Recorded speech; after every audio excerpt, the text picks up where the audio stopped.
Queridos amigos y hermanos, una vez más queremos agradecer al Señor por su misericordia, porque siempre Él ha tenido tanta compasión con nosotros. Y estamos agradecidos también porque podemos compartir la palabra de Dios. Esta es la lección número 11, morando en tierra o morando en la tierra, es las relaciones humanas entre aquellos que moran en la tierra de Canaán. Queridos amigos, no se olviden de poder orar por nosotros, de compartir los temas que cada semana vamos compartiendo también con ustedes y por sobre todo, sea para la gloria de Dios. No se olviden de dar me gusta para que siempre podamos tener mayor alcance. Y antes de comenzar y compartir este tema, vamos a orar para que el Señor dirija el estudio. Oremos. Padre amantísimo, gracias Señor por tu grande amor, gracias Padre porque eres tan generoso con nosotros. Señor, gracias por tu palabra, por el pan de vida, porque tenemos el agua de vida, que es Jesucristo nuestro Señor, su bendita palabra, que tú revelaste a través de él a los santos profetas, Señor. Gracias porque hoy podemos repasar, Señor, lo esencial y lo más importante que es para que nosotros podamos vivir como hermanos, como una familia espiritual en esta tierra mientras esperamos la segunda venida de Cristo. Gracias, Padre, por todo. Pedimos tu bendición sobre los que están escuchando y viendo este tema y por sobre todo que esta palabra pueda producir, Señor, una transformación de nuestro carácter a través de los frutos de tu Santo Espíritu. Pedimos todo esto por Jesús. Amén. Muy bien. Queridos hermanos, vamos a hablar sobre lo que es el buen relacionamiento entre nuestros semejantes. ¿Cómo podemos vivir en armonía con aquellas personas que tienen tantos defectos igual a los nuestros? Y cómo el Señor nos puede enseñar a poder tener su carácter, tener su forma de trato que Jesús mostró en su humanidad. Porque para nosotros vivir en la tierra es difícil, no solamente con nuestros semejantes, sino también en la casa, con la esposa y los hijos. Entonces, para todo esto vamos a repasar Josué antes de morir, antes de dejar establecido las 12 tribus en la tierra de Canaán, les enseñó varios aspectos que vamos a repasar, por ejemplo, cómo ellos deben vivir en el trato personal con cada uno de ellos. Es por eso que en esta mañana vamos a buscar en la Biblia, en el libro de Proverbios, capítulo 15, versículo 1. Porque cuando usted está enojado o cuando yo estoy enojado, es fácil responder emocionalmente. Y eso es casi común. Pero, ¿cómo podemos responder espiritualmente? Con la mente que esté anclado en el trono de la gracia de Dios a través del carácter de Jesucristo. Y el sabio Salomón en el capítulo 15 de Proverbios dice así: la respuesta amable calma la ira, pero la agresiva provoca el enojo.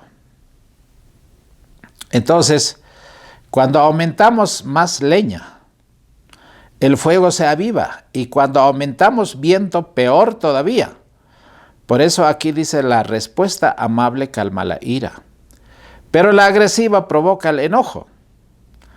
Y en la Biblia tenemos tantos ejemplos que nos hablan cómo una palabra amable ha calmado tempestades.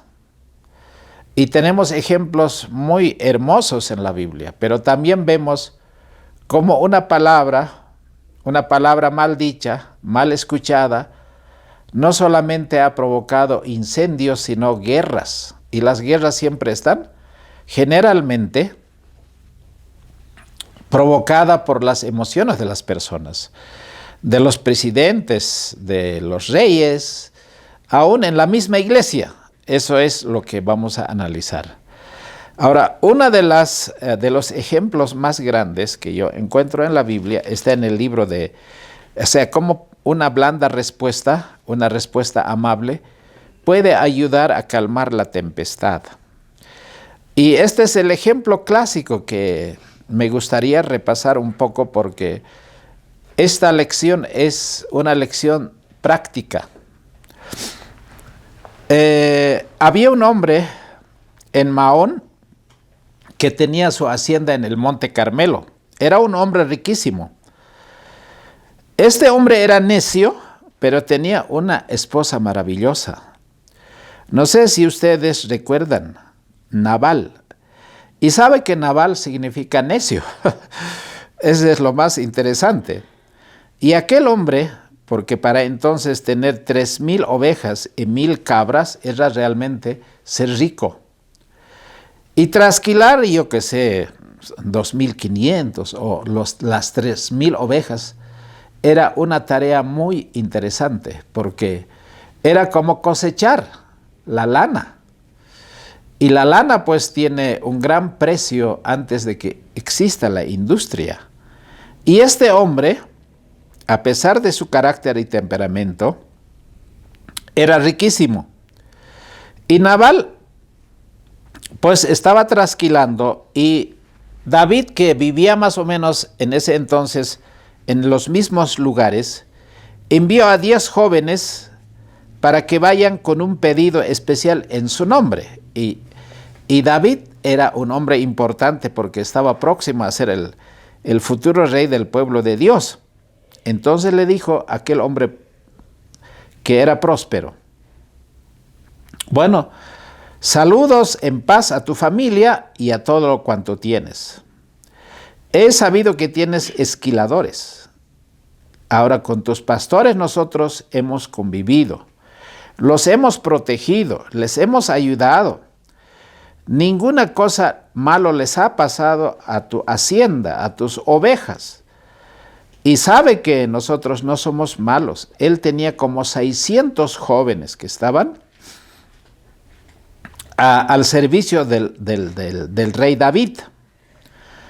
Y cuando llegaron los enviados de David a este hombre Nabal, cuando le dijeron en nombre de David, Nabal respondió y dijo a los jóvenes de David: ¿quién es David?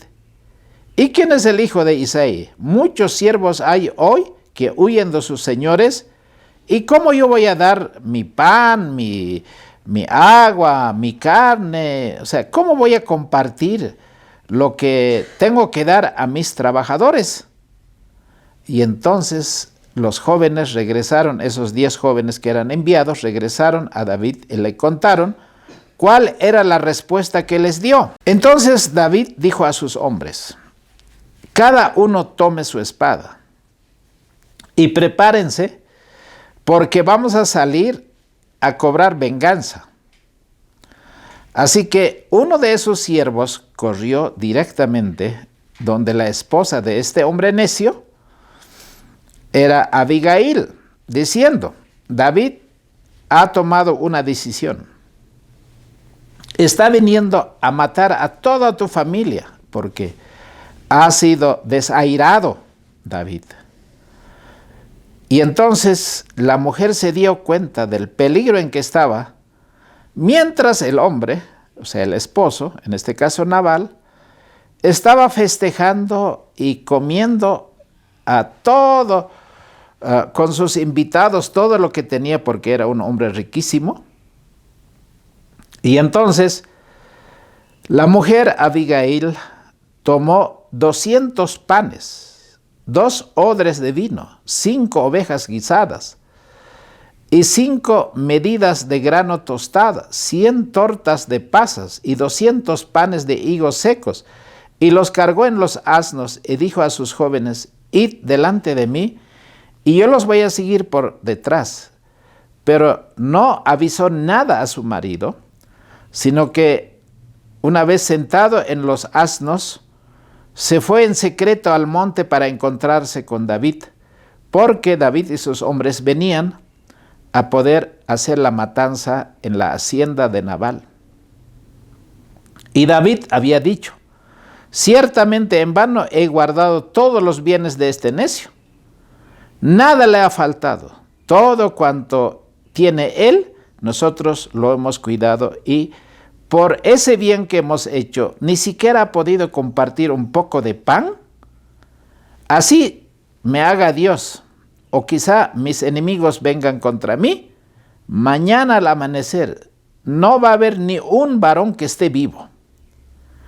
Y cuando Abigail, la esposa de Nabal, vio a David, que estaba viniendo con su ejército armado para acabar con la hacienda de Nabal, se bajó de su asna y se inclinó en tierra y se echó a sus pies y dijo: Señor mío, sobre mí sea el pecado, mas te ruego que permitas que tu sierva hable a tus oídos y oye las palabras de tu sierva. No haga caso, mi señor, de este hombre de Belial, Nabal, porque conforme a su nombre así se llama él, Nabal. En otras palabras le está diciendo, es un necio. Porque la insensatez está en él. Mas yo, tu sierva, no vi los criados de mi señor, porque si yo lo hubiera visto, le hubiera mandado el favor que tú has pedido. Ahora mira las palabras sabias de esta mujer. Ahora pues, Señor mío, vive Jehová y vive tu alma, que Jehová te ha estorbado que vinieses a derramar sangre y vengarte por tu propia mano. Sean pues como Nabal tus enemigos y todos los que procuran mal contra mi Señor.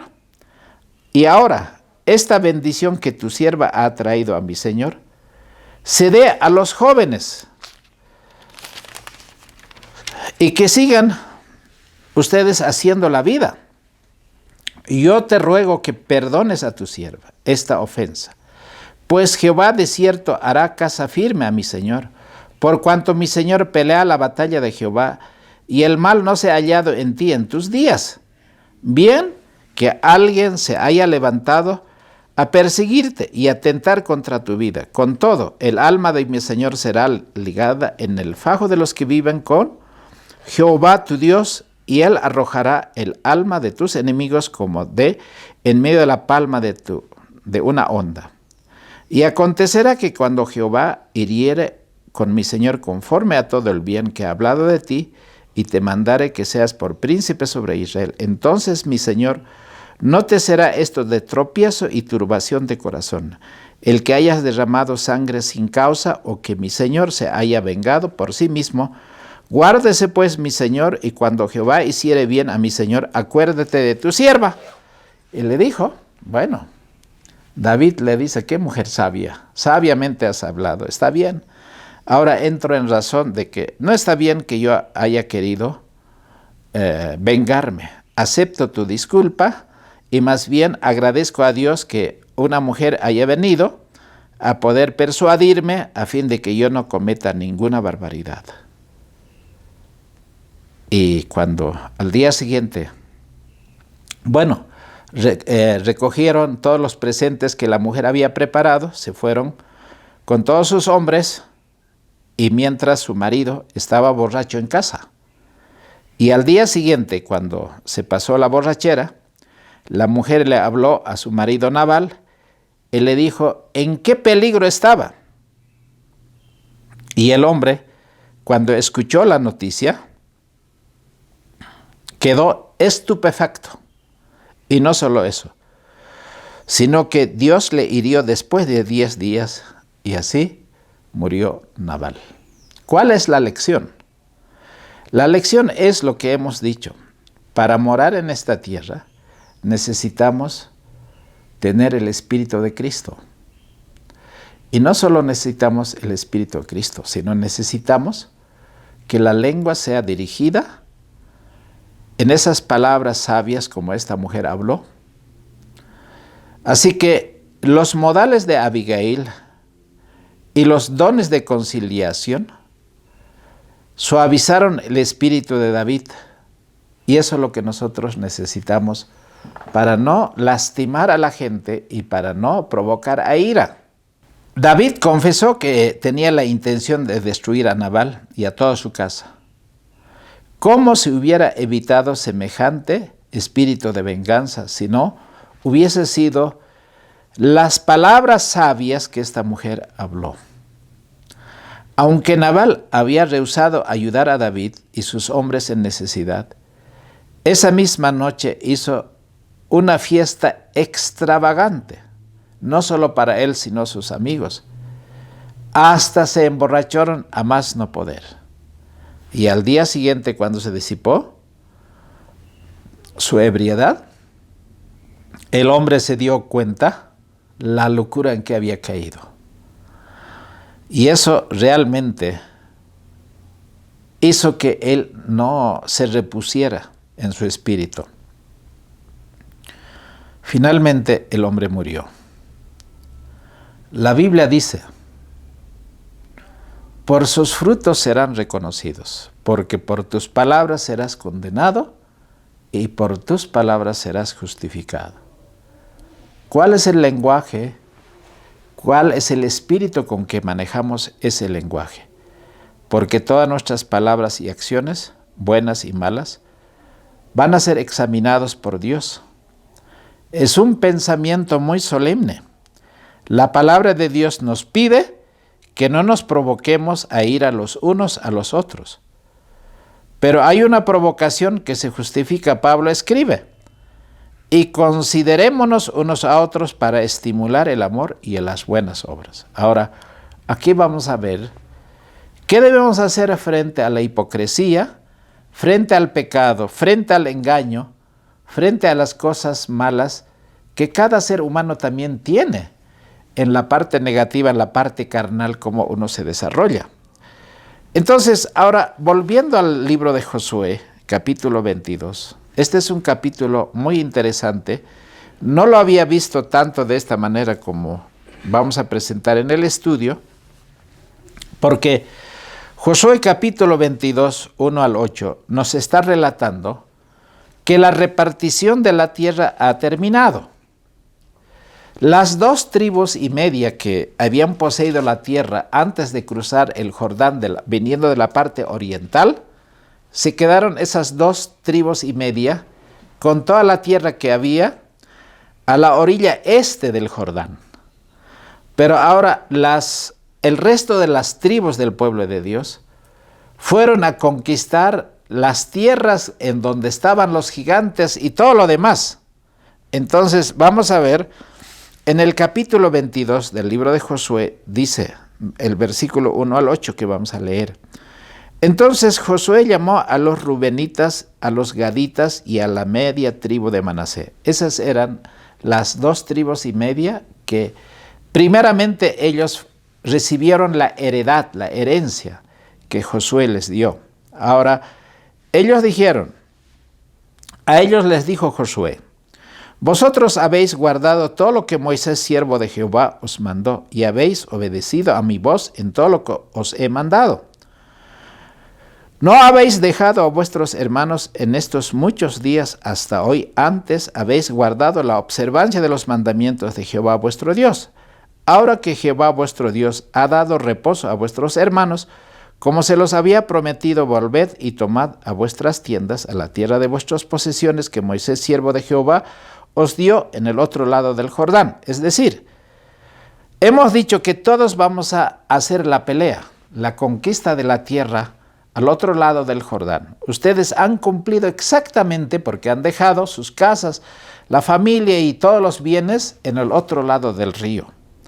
Ahora, la conquista y la repartición ha terminado. Solamente con diligencia cuidéis de poner por obra los mandamientos de la ley que Moisés, siervo de Jehová, os intimó. Ahora, ustedes van a regresar a su tierra, pero no se olviden de obedecer los mandamientos de Dios. Así como Moisés anduvo, así van a caminar ustedes guardando todos sus mandamientos y van a servir de todo corazón, con toda vuestra alma, a Dios que los trajo a la tierra prometida.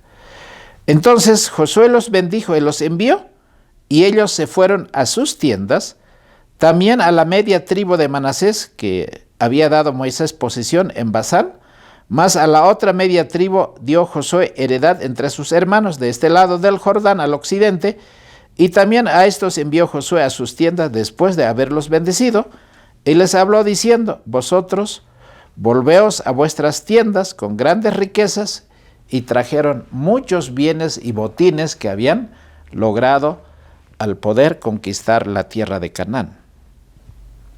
Hermanos, para un pueblo de pastores, porque ese era lo que ellos eran, esas llanuras tan hermosas, con tanta vegetación, con tanta pastura, era realmente algo extraordinario, tierra que fluye leche y miel.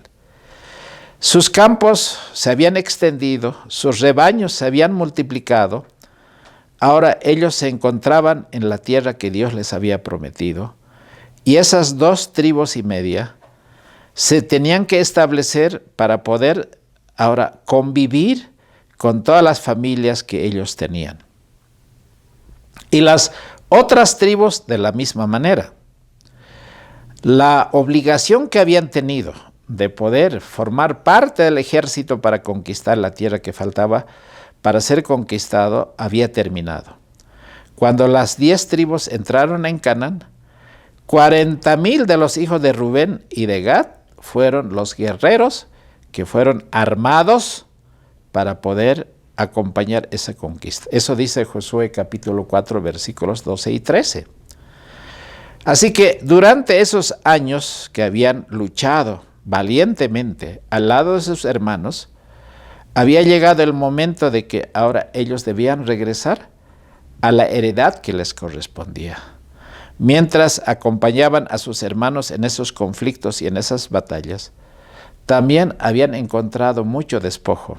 Habían encontrado muchos botines, tenían grande riqueza, porque no solo tenían ganado, sino tenían oro, plata, metales preciosos y también piedras preciosas y mucho vestido, dice, si uno lee así con detenimiento el libro de Josué capítulo 22.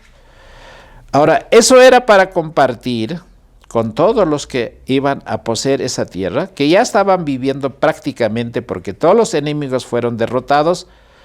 Así que ahora cuando regresaron a la tierra que les correspondió a las 2 tribus y media, Josué está un poco nostálgico, está acongojado de corazón, porque vivir en otro lado del río, hay un río que les separa. Entonces puede haber muchas tentaciones para hacer varias cosas, y eso es lo que la lección va a demostrar en el capítulo 22 del libro de Josué. Así que vamos a la segunda parte. Hay un problema que aquí ocurre, y eso también nosotros tendríamos que ver con detenimiento. Los hijos de Rubén y los hijos de Gad y la media tribu de Manasés se volvieron y se apartaron del resto de los hijos de Israel de Silo, que está en la tierra de Canaán, para ir a la tierra de Galaad, a la tierra de sus posesiones. Pero ¿qué es lo que molestó a las 10 tribus que estaban en otro lado del río Jordán? Dice, llegando a los términos del Jordán, que está en la tierra de Canaán, los hijos de Rubén y los hijos de Gad y la media tribu de Manasés edificaron allí un altar junto al Jordán, un altar de grande apariencia. Y los hijos de Israel oyeron decir, como los hijos de Rubén y los hijos de Gad y la media tribu de Manasés habían edificado un altar delante de la tierra de Canaán, en los términos del Jordán, al paso de los hijos de Israel. Y cuando los hijos de Israel oyeron esto, se juntaron toda la congregación de los hijos de Israel en Silo para subir y pelear contra ellos. Hermanos, ¿qué es lo que pensaban las 10 tribus? Jerusalén, el campamento, el arca del pacto y la tribu de Leví, todo el sacerdocio estaba en la parte occidental. Ellos suponen de que ellos quieren tener un lugar de adoración. Bueno, eso siempre ocurrió, inclusive cuando los hijos de Salomón se dividieron, habían 2 lugares de adoración, que era uno Jerusalén y el otro que era Jerezín. Y eso trajo discordias y peleas constantes en todo el tiempo. Ahora, el libro de Lucas, capítulo 6, me gustaría leer en el versículo 37. Lucas 6, 37. Vamos a buscar, dice así: no juzguéis y no seréis juzgados. No condenéis y no seréis condenados. Perdonad y seréis perdonados. Bueno, la medida. ¿Qué es más fácil para nosotros? Juzgar y condenar. Y la Biblia dice: no juzgues así tan rápido, para no ser juzgado. Con la medida que juzgues o con la vara que juzgues, a ti se te va a volver a medir. Eso es muy interesante. Mientras el ánimo de Josué y de otros jefes estaba aún deprimido por presentimientos angustiosos, estas noticias tristes llegaron a oídos de Josué. Porque antes de cruzar el río Jordán, estas 2 tribus y media habían erigido un altar, parecido al altar del holocausto que ellos tenían en Silo. Y cuando se informaron de esta situación, las 10 tribus, pues se enojaron. Porque en realidad eso también estaba dicho en la palabra de Dios, de que debería haber solo un altar. Y el establecimiento del culto debería ser en el santuario, no debiera haber 2 santuarios. Tal era el objetivo de ese altar. Y ellos eran un solo pueblo y no podían tener 2 altares. Así que los representantes del pueblo, de esas 10 tribus, se reunieron en Silo, y en ese debate y argumentos que compartieron, se excitaron y se indignaron y declararon la guerra a las 2 tribus y media, porque según ellos eran transgresores. Sin embargo, gracias a la influencia de los más cautos, ellos resolvieron mandar primeramente una delegación para que conversara con esas 2 tribus y media y les dieran una explicación, que ese era el camino más correcto. Así que se escogieron 10 príncipes, uno de cada tribu. Y encabezaba esta delegación, ustedes recuerdan, Finés, que es el otro hijo de Aarón, porque había sido un hombre muy celoso en el asunto de Peor, en ese pecado tan grave. Ahora, las 2 tribus y media habían cometido un error al llevar a cabo, sin haber dado una explicación, cuál era el motivo por qué ellos habían levantado ese altar.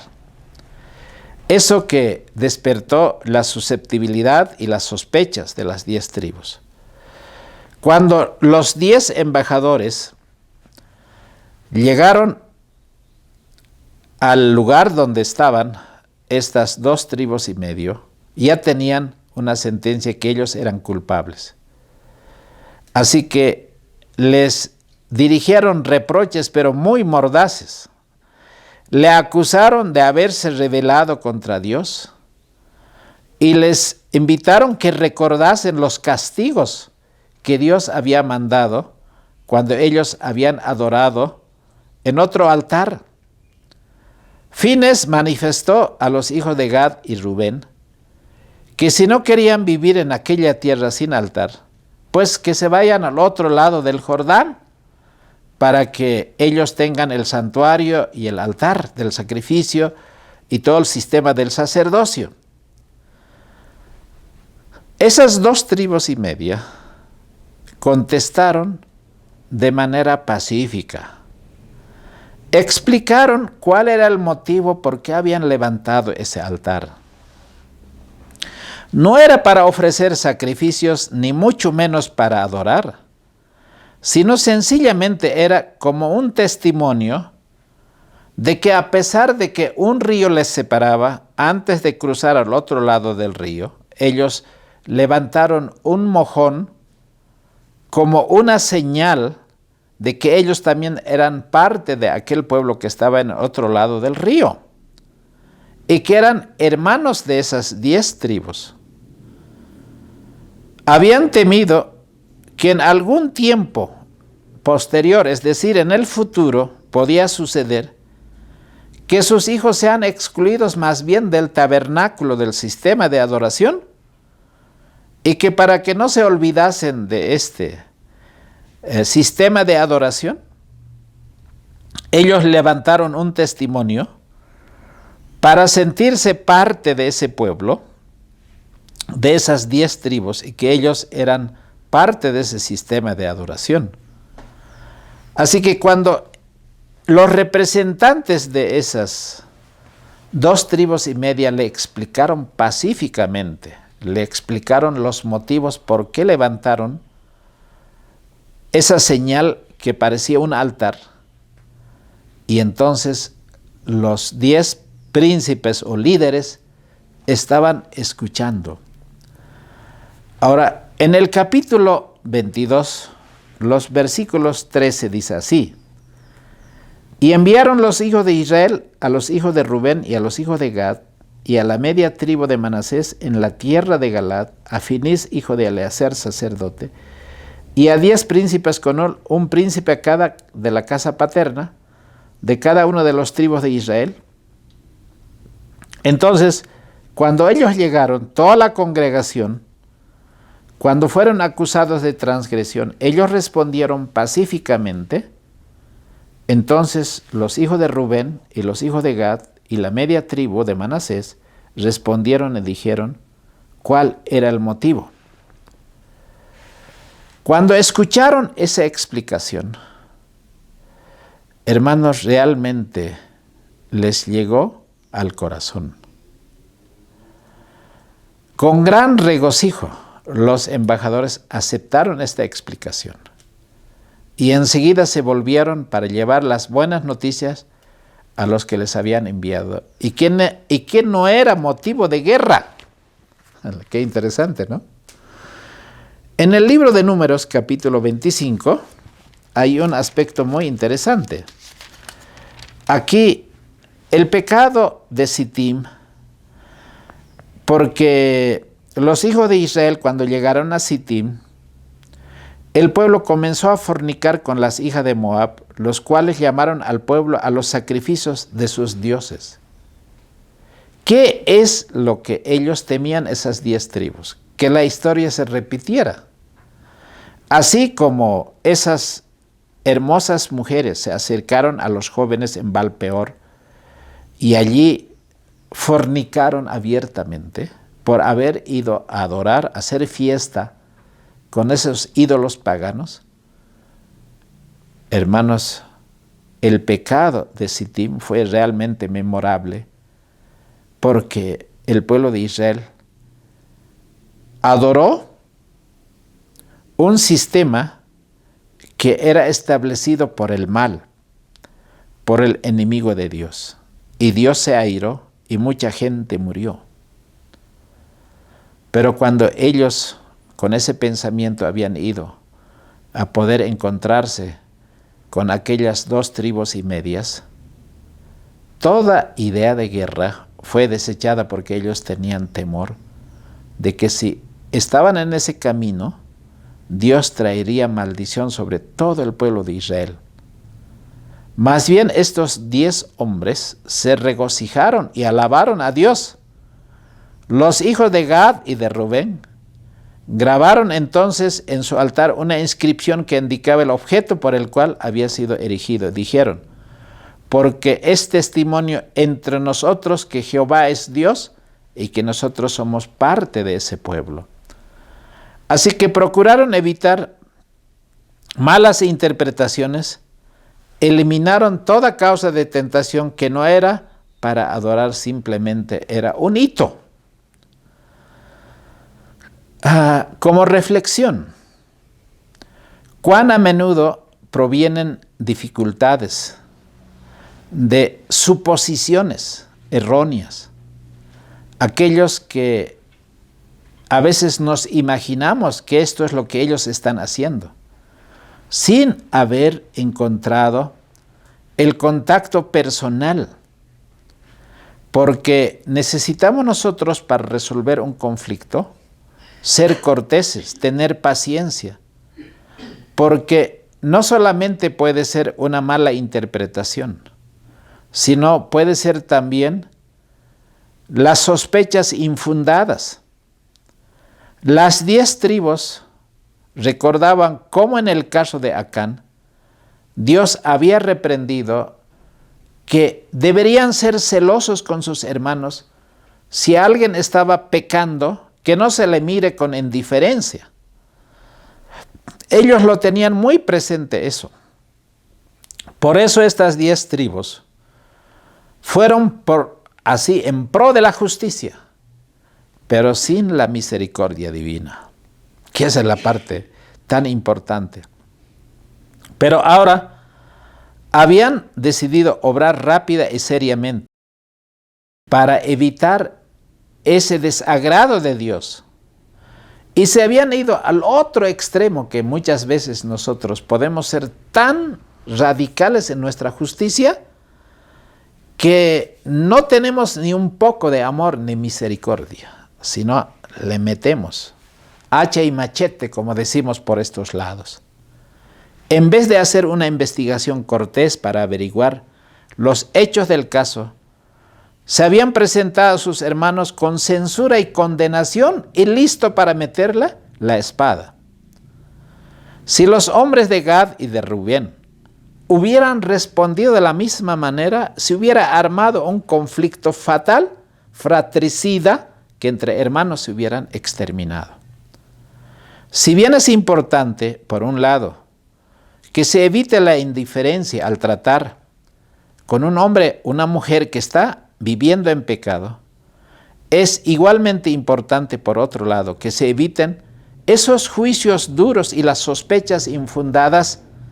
Y muchas veces, decimos nosotros, es preferible pecar por lado de la misericordia que por la justicia.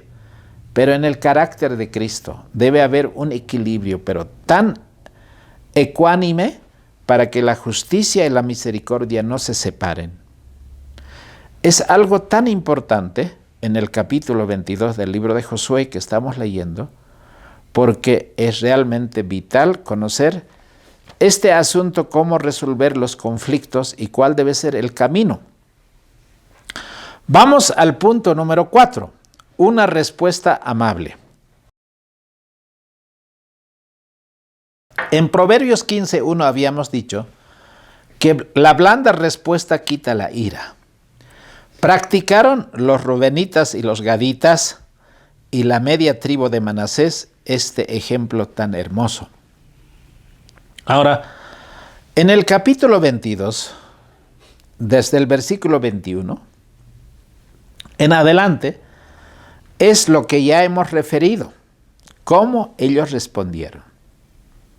Ellos dijeron lo que ya acabamos de decir, pero en este aspecto, ellos recordaron, hagamos ahora por edificarnos un altar no para holocausto ni para sacrificio, eso es lo que hemos hecho, sino para que sea un testimonio entre nosotros y vosotros, entre los que vendrán después de nosotros, o sea, nuestros hijos, o los nietos, y así sucesivamente, para que no nos olvidemos que a pesar de que un río nos separa, seguimos siendo el pueblo de Dios, para que podamos nosotros llevar nuestros sacrificios y ofrendas de paz al lugar donde Dios ha establecido, y ese es el lugar donde están ustedes.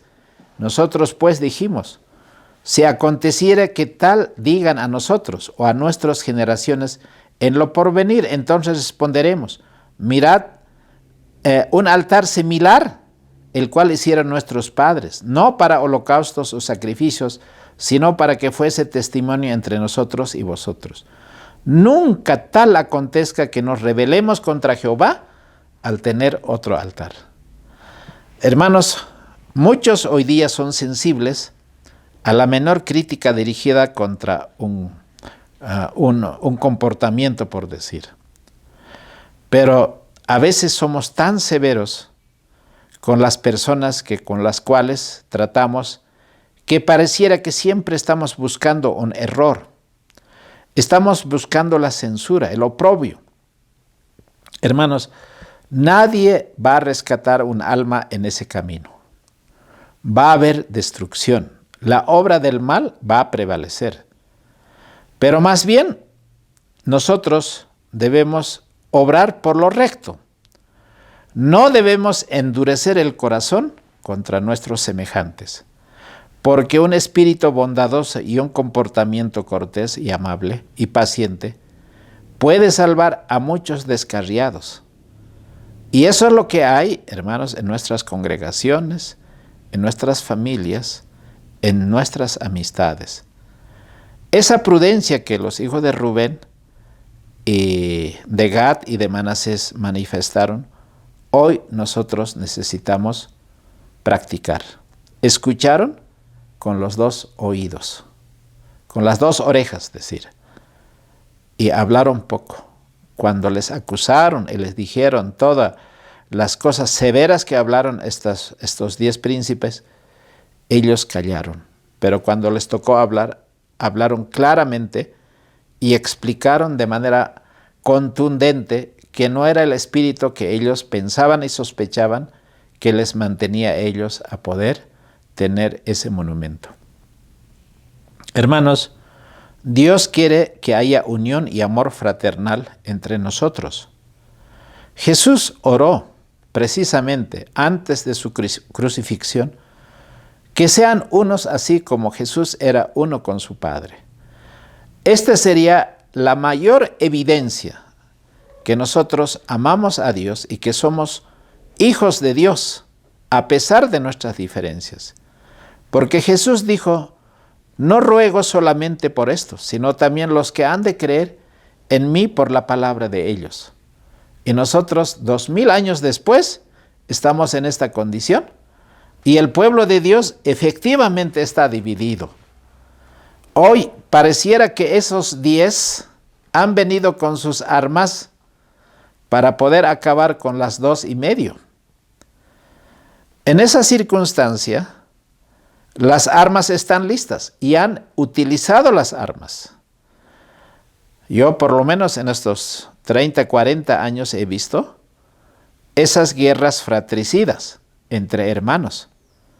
Porque por un problema de carácter, por un problema de incomprensión, de no hablar con el hermano, hemos llegado donde estamos y cada día estamos más divididos.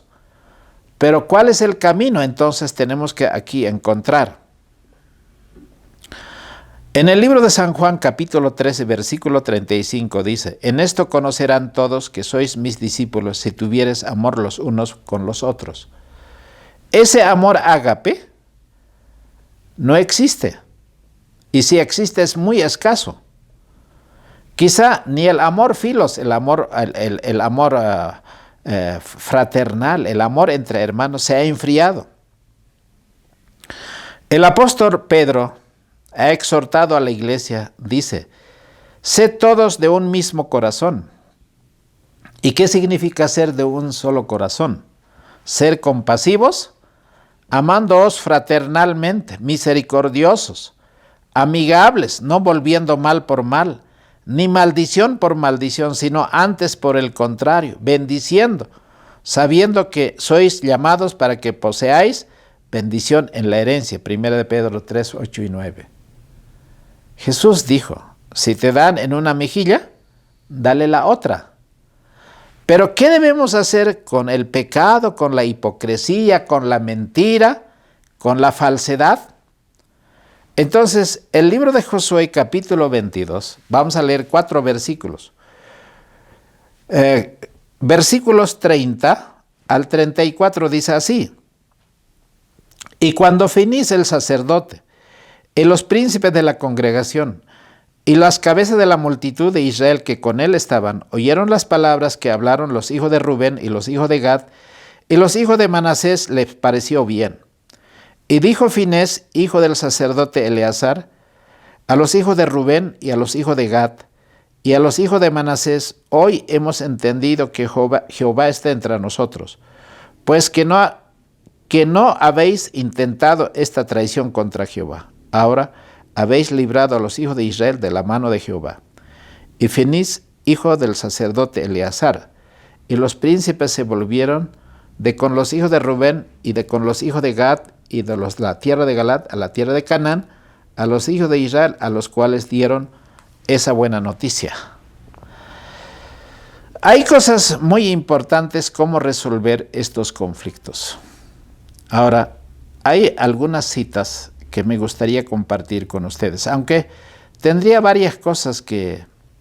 Por ejemplo, el Salmo 133, estoy tentado a leer. Salmo 133 nos dice varias cosas que debemos practicar porque es importante. Vivimos en un tiempo de conflicto eclesiástico, doctrinal, interpretación profética. En ese tiempo debemos recordar algunas cosas. ¿Qué dice? En realidad son 3 versículos este capítulo 133. Mirad cuán bueno y cuán delicioso es habitar los hermanos juntos en armonía. Pero ¿cómo vas a mantener armonía? Hermanos, los profetas que había en el pueblo de Israel querían esa armonía. Pero ¿cómo poder mantener armonía cuando hay apostasía? Hermanos, en este caso, en el ejemplo que estamos analizando en el libro de Josué capítulo 22, no había apostasía absolutamente, pero ¿qué pasaría si hubiese habido ese altar en contra del altar de Jehová? Y aquí dice, mirad cuán bueno y cuán delicioso es habitar entre hermanos juntos en armonía. Eso, siempre he querido, y parece que un tiempo estábamos en esa condición, pero cuando hay una diferencia doctrinal, una diferencia, hermanos, en aspectos eclesiásticos, esa armonía desaparece. Es como el buen óleo sobre la cabeza, el cual desciende sobre la barba de Aarón, y que baja hasta los bordes de sus vestiduras. Qué lindo, ¿no? Yo recuerdo esta experiencia con el Pentecostés. Cuando Jesús estaba siendo ungido como el gran sumo sacerdote, ese aceite bajaba no solo por la barba de Jesús, sino llegaba hasta los bordes del vestido, y esa unción es la que trajo la lluvia temprana el día del Pentecostés. ¿Y cómo eran la iglesia apostólica? Hermanos, había una diferencia con la iglesia judía, porque los otros se habían unido en el error, en el engaño, en la hipocresía. Pero la iglesia apostólica era de un solo corazón, de un solo pensamiento, de una sola mente, de una sola acción. Esa es la verdadera unidad al cual debemos pretender. Versículo 3. Como el rocío de Hermón, que desciende sobre los montes de Sión, porque allí envía Jehová bendición y vida eterna. Hermanos, Jerusalén estaba condenado para ser destruido, y el sacerdocio había sido desechado, y el templo había sido desechado. Había ahora un santuario que está en el cielo. Y esta cita que está en Camino a Cristo, en la página 10, me hace recuerdo que debemos tomar en cuenta. Dice así: Jesús no suprimió una palabra de verdad. La verdad hay que decirla, como alguien dijo, salga el sol por donde salga, hay que decir la verdad. Pero siempre proferió la verdad con amor. ¿Qué es lo que nos puede faltar en la predicación de esa verdad? Es el amor. El amor ágape, no el amor filos, que eso podemos tener entre hermanos. Pero el amor ágape está basado en el carácter de Dios, en la esencia de Dios. Entonces Jesús, en su trato con la gente, ejercía el mayor tacto y la atención más cuidadosa, y era un trato misericordioso, el trato de Cristo. Y sigue diciendo la cita, nunca fue áspero, nunca habló una palabra severa innecesariamente, nunca produjo en su corazón sensible una pena innecesaria. Pero hermanos, tú y yo estamos sujetos a esas flaquezas humanas, y a veces podemos expresar esas palabras innecesarias y traer una pena innecesaria, herir un corazón que no necesitaba ser herido, como estos 10 príncipes vinieron con la intención de destruirlos, pero gracias a Dios quisieron escuchar primero. Pero Jesús nunca censuraba esa debilidad humana. Hablaba la verdad, pero siempre con amor. Y esta es la parte que siempre alguna vez recuerdo. Denunciaba la hipocresía, la incredulidad y la iniquidad. Si no, vean Mateo capítulo 23, que no solo lloró sobre Jerusalén, sino sobre los escribas y fariseos. Entonces, él habló porque en su voz había lágrimas cuando profería una fuerte reprensión. Lloró sobre Jerusalén y sobre la ciudad que amaba, porque rehusó recibirlo a él el camino, la verdad y la vida. Lo había rechazado a él el Salvador, pero él los consideraba con ternura compasiva. Amó a Judas hasta lo último. Quiso salvarlo hasta lo último. Pero ese amor existe entre nosotros. No solamente hoy, quizá enfrentados entre los liberales y los conservadores. ¿No? Aquí habría muchas cosas que podríamos considerar, y antes de terminar, quisiera leer otra cita que dice así: Jesús sabía que todo lo que presentaba en desacuerdo con lo que él había venido a revelar al mundo, que era falso y engañoso, y dijo: todo aquel que es de la verdad, escucha mi voz. Pero aquel que no escucha la voz de Dios, que está registrado en la palabra de Dios y los testimonios, está en contra de Jesús. Habiendo estado en los consejos de Dios y morado en los collados eternos del santuario, todos los elementos de la verdad estaban en él y eran suyos porque era uno con Dios. Por eso Jesús dijo: de cierto te digo, que lo que sabemos hablamos y lo que hemos visto testificamos, y no recibís nuestro testimonio. Si os lo he dicho cosas terrenas y no creéis, ¿cómo creeréis si os dijere las celestiales? Nadie subió al cielo sino el que descendió del cielo, el Hijo del Hombre que está en el cielo. Toda palabra de Dios es limpia, es escudo a los que le esperan. No añadas a esas palabras para que no te reprenda y seas hallado mentiroso. La última cita que quiero leer dice así: del severo castigo impuesto a estos perjuros, Dios quiere que aprendamos también cuán profundo es su aborrecimiento y desprecio de toda hipocresía y engaño. El Señor no va a consentir el pecado. Así como va a haber lágrimas en la voz de reprensión, también va a ser tan severo como fue cuando ocurrió no solo en la era apostólica, sino en muchos de esos tiempos bíblicos. Ustedes no sé si se acuerdan de Ananías y Zafira. Mintieron, y mintieron al Espíritu Santo, porque no dijeron la verdad. Y el apóstol que estaba en esta situación dijo que Dios trajo condena. Así como Acán fue destruido, así como la tierra abrió su boca. No tenemos que pensar de que todo es amor. Y ese amor, sin la justicia de Dios, siempre va a traer un desequilibrio en nuestra conducta. Porque la Biblia dice, Apocalipsis 21, 27, no entrará en el cielo ninguna cosa sucia, ni abominación, ni mentira. Por tanto, aferrémonos a la veracidad con mano firme, y sea ella parte de nuestra vida.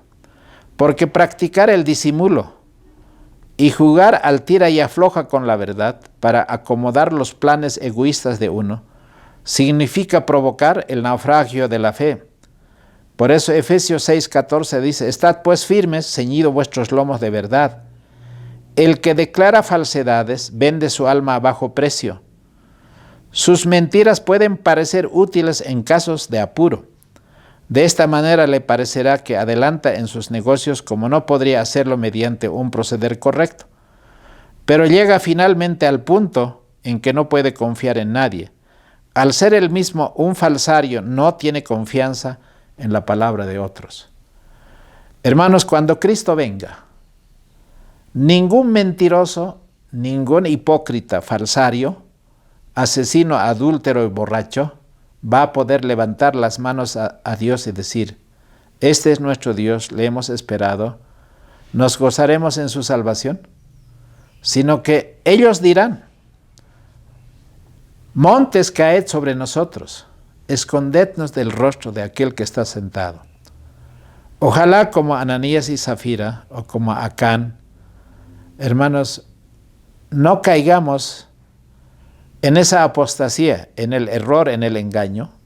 Amar el pecado, la mentira, el disimulo, la hipocresía, no proviene de Dios. Y en estas cosas no podemos estar en paz, sino que así como Cristo, por decir la verdad, fue crucificado, es preferible sufrir cualquier vituperio, cualquier trato,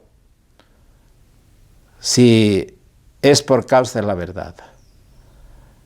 Que el Señor nos dé ese espíritu en nuestro corazón, que no solamente estamos viviendo la verdad, sino que practicamos esa verdad a pesar de todo. Que el Señor nos dé ese espíritu y ese coraje, ese valor moral, para que podamos permanecer cuando la apostasía es rampante, cuando el engaño y la mentira están en todas partes. Hoy permanecer en la verdad es realmente un acto de fe y de valor que el Señor solamente sabe cuán importante es en esta hora solemne. Mi apreciado hermano, si queremos vivir en paz, en armonía, estos son los principios que el Señor nos ha mostrado a través del estudio de su palabra, para que la causa de la verdad presente, no sea negociada, no sea rebajado, y nosotros no seamos los que estemos pisoteando esta verdad. Que el Señor les bendiga. Ha sido un motivo de gozo y alegría, pero antes de terminar vamos a orar. Padre Santísimo, te agradezco, Señor, por el estudio de tu palabra. Señor, es duro tu palabra, es tan profundo. Analiza el corazón y la mente, las intenciones de nuestro ser. Solamente esa palabra trae luz y verdad. Padre, permítanos a ser mansos y humildes de corazón. Pero seamos, Señor, veraces, y que no tengamos miedo en ser parte de la verdad. Señor, solamente que tu buen espíritu pueda guiar nuestra mente y nuestra voluntad para poder estar de tu parte, aunque se desplomen los cielos. En tu palabra has dicho que hoy la mayor necesidad es de hombres que no se vendan ni se compren, que sean tan fieles como la brújula al polo, y que no tengan pena de dar al pecado el nombre que le corresponde. Y que seamos, Señor, parte de esta verdad, aunque los cielos se estén desplomando.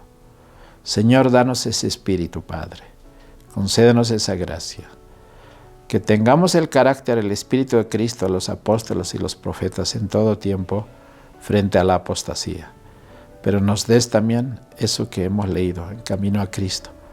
Que haya lágrimas en nuestra voz al denunciar las cosas que pueden estar en contra de tu palabra, en contra de la verdad. Gracias, Padre, por tu misericordia. Bendícelos a cada uno de los que han estado escuchando este tema, y que seamos, Señor, llenos de tu Santo Espíritu. Pedimos todo esto en el nombre de Jesús. Amén. Queridos hermanos, antes de despedirme, por favor, oren por nosotros, regálanos un me gusta y compartan. Necesitamos de vuestro apoyo, mis apreciados hermanos, hoy más que nunca. Que el Señor les bendiga y que sea para honra y gloria el haber compartido esta palabra. Que el Señor les guarde.